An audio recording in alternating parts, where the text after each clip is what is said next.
तो यहां पर सबसे पहले अब हम डिस्कस करने जा रहे हैं कि ये प्राइमरी मार्केट रियलिटी में है क्या। तो प्राइमरी मार्केट एक ऐसी मार्केट है जिसमें कंपनीज अपने शेयर्स को, डिबेंचर्स को पहली बार इशू करती है, इसलिए हम इसको बोलते हैं न्यू इश्यूज, या इसको हम बोलते हैं new issue market. Yes, primary market को हम क्या बोलते हैं? New issue market. तो इसमें हमारी through the medium of market, तो प्राइमरी मार्केट की हेल्प से जो नए शेयर्स या डिबेंचर्स होते हैं वो कंपनीज इशू कर सकती हैं। अब ये कंपनी नई कंपनी भी हो सकती है, पहले वाली पुरानी कंपनी भी हो सकती है। तो जो पैसे का जो फ्लो है वो किसके पास से किसके पास जाएगा? सेवर से ब्रोअर के पास, क्योंकि इन्होंने पैसा सेव किया हुआ था, तो ये पैसा किसको लगा देंगे? किस में लगा देंगे? कंपनीज में या इंडस्ट्रीज में पैसा लगा देंगे। तो पैसे का फ्लो डेफिनेटली लोगों से कंपनीज की ओर हो जाता है। जैसे हम लोग आम इंसान हैं, हम लोग अपना पैसा कहाँ पे लगाते हैं? बैंक में, या किसी कंपनी में, किसी फैक्ट्री में, या किसी कंपनी के शेयर्स खरीद लिए, तो मैं तो हो गया सेवर, तो यहां पर ये कौन हो गए? बोरोर, जिसको पैसा उधार चाहिए था। तो पैसे का फ्लो हो जाता है। तो इससे क्या होता है? कैपिटल फॉर्मेशन होती है, एक कंट्री की डेवलपमेंट होती है, कंट्री को पैसा मिल जाता है। तो जब किसी को पैसा मिलता है तो डेफिनेटली इंडस्ट्रीज बनती हैं, इंडस्ट्रीज जब लगती हैं तो लोगों को नौकरियां मिलती हैं, लोगों को नौकरियां मिलती हैं तो लोगों के पास पैसा आता है, तो कंट्रीज और भी डेवलप करना स्टार्ट करती है।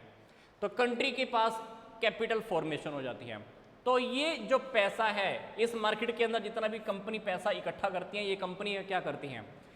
नए नए प्लांट, नई टेक्नोलॉजी के प्लांट लगाने में, मशीनरी लगाने में, उनको बिल्डिंग्स के अंदर या बिजनेस को एक्सपेंड करने के अंदर, या नया बिजनेस की कोई यूनिट लगानी है, इन सारे कामों में ये कंपनी अपना पैसा लगा देती है। यस, तो मतलब जब भी कोई कंपनी पैसा इकट्ठा करती है शेयर्स या डिबेंचर्स के थ्रू, तो ये अपना पैसा कहाँ लगाती है? प्लांट्स में, मशीनरी में, बिल्डिंग में, या बिजनेस को एक्सपेंड करना है, या कोई बिजनेस की नई यूनिट लगानी है, तो यहाँ पर ये पैसा हम लगा सकते हैं।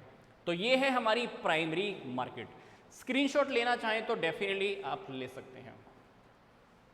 ये टॉपिक भी डेफिनेटली हमारा वीके पब्लिकेशन की बुक में से है, आप देखना चाहें तो देख सकते हैं। तो ये प्राइमरी मार्केट के अब हमको फीचर्स डिस्कस करने हैं। हालांकि बहुत सारी चीज़ें हम पहले ही डिस्कस कर चुके हैं फीचर्स की। इसको हम बोलते हैं न्यू इश्यू मार्केट। इसमें हम सिक्योरिटीज को पहली बार सेल करते हैं, शेयर्स और डिबेंचर्स की बात हो रही है। इसको हम इनिशियल पब्लिक ऑफर भी बोलते हैं। कोई फिक्स्ड ज्योग्राफिकल लोकेशन नहीं होती, इस जगह को कोई स्पेशल नाम नहीं होता भाई जहां पर अपन ने सिक्योरिटीज को सेल परचेज करना है, बट इस मार्केट को हम प्राइमरी मार्केट बोलते हैं। इसमें पैसा ट्रांसफर हो सकता है, ठीक है। पैसा मैंने आपको बताया था, सेवर बोरोर को पैसा दे सकता है, जिसको उधार चाहिए उसके पास पैसा चला जाता है। तो सेविंग वाला पैसा किसके पास चला जाएगा? एंटरप्रेन्योर्स के पास, बिजनेस के पास, इंडस्ट्रीज के पास। फिर इसके अंदर जो मेन इन्वेस्टर्स होते हैं वो कौन कौन होते हैं? बैंक्स होते हैं, फाइनेंशियल इंस्टीट्यूशंस होते हैं, फाइनेंशियल कंपनी होती है, म्यूचुअल फंड्स, या इंडिविजुअल या आम इंसान भी हो सकते हैं। इसके अंदर जो फाइनेंशियल इंस्ट्रूमेंट्स हैं वो कौन कौन से हैं? कौन कौन सी सिक्योरिटी सेल होती हैं? Equity shares, preference share, debentures, loan, deposit, इसके अंदर इनकी ट्रांजैक्शन चलती रहती हैं। इसके अंदर जब हम पैसा इकट्ठा करते हैं उसका मेन पर्पस क्या होता है? किसी प्रोजेक्ट के ऊपर पैसा लगाना है, बिजनेस को एक्सपेंड करना है, कोई नई टेक्नोलॉजी मॉडर्न कुछ लेकर आना है, कोई नए प्रोजेक्ट पे काम करना है, किसी कंपनी को टेक ओवर करना है, दो कंपनीज आपस में मिक्स हो रही है, मर्जर हो रहा है, या किसी कंपनी को हम खरीद रहे हैं, तो इन सारे कामों के लिए हमको पैसे की नीड है। तो ये पैसा हम कैसे इकट्ठा करेंगे? प्राइमरी मार्केट के थ्रू। तो ये प्राइमरी मार्केट के हमने क्या डिस्कस कर लिए? फीचर्स डिस्कस कर लिए।